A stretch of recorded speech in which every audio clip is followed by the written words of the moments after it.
presented by Aryan Recording. Recording by Aryan Digital Recording Studio, Amwa Damar Bazaar. DJ Akhilesh, Lohan.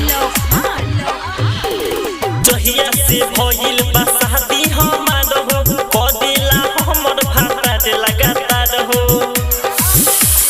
ए सखी हो जहिया से भइल बा शादी हमार हो, कदिला हमर भाता दे लगातार हो।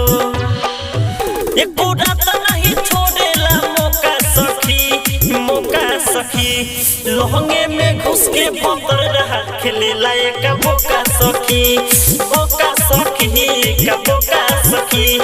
लहंगे में घुस के भतर रहा खेलेला एक बोका सखी।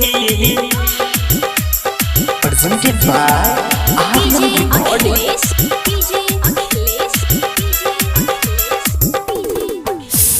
जब हथवा लगा दे सखी हमरे मन पानिया हवे।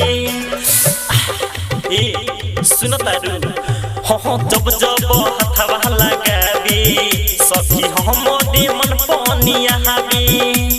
गाड़ी बात बोल के अब हता घूम के बनता बड़का खिलाड़ी। हम बोली तो देखावेला मुका सखी लहंगे में घुस के भतर रहा खेलेला एक बोका सखी लहंगे में घुस के भतर रहा खेलेला एक बोका सखी।